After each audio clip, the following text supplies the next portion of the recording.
Hello? Yeah, this is he. A few weeks ago, I was here working and I got a call from somebody who had bought a work that I made in 2004. And the picture was damaged and they were wondering if they could have it reprinted.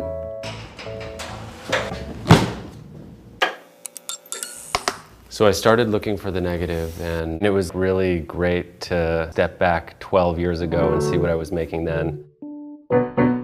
It's shockingly kind of similar to what I'm doing now. I really like that plant. It's so weird. And I think that's the clue into the fact that it's a constructed tableau.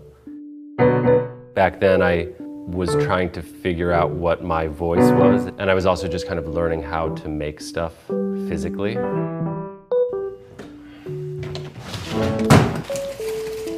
I really was trying to mimic reality, which is something that I have become less and less interested in. Not that there's not a version of reality in my pictures now, but instead of trying to hide all of that work, I think it became more interesting to show the crumpled paper and the handmade stuff, to show that Photoshop is like really present in the process. Changing a watermelon to be blue or a peach to be green, pixelating things, adding noise to stuff. In a lot of ways, the more work you make, the more there is to make. You make a lot of work and then you hang on to a few, and I find myself looking back at a few pictures and wanting to expand on those. For example, I found that picture when I was moving. It was made around the same time as some of these other pictures, and I was re-inspired by it and wanted to see what it would be like if I took that as a starting point.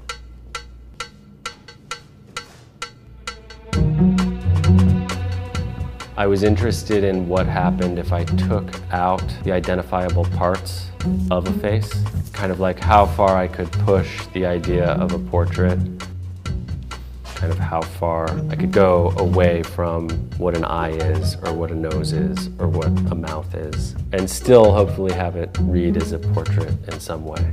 Like, for example, just talking about these pictures, they're so new that I don't know the answers to them. Like, I think it takes a long time to kind of understand what it is you're doing.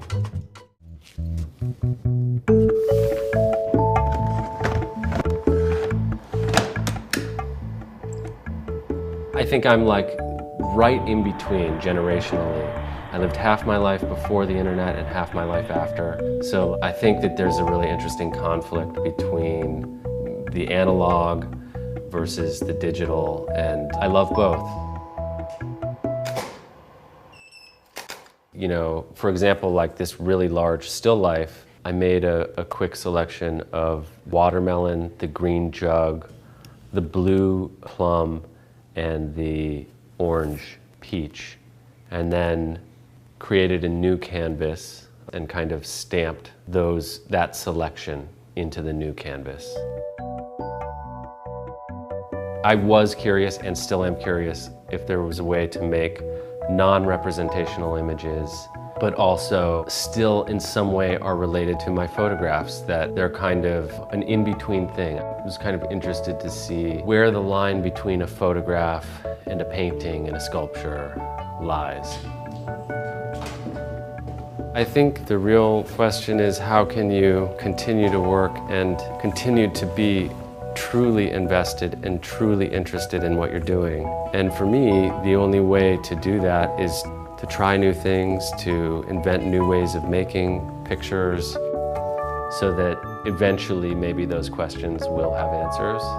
But like right now, I'm just kind of asking the questions, I think.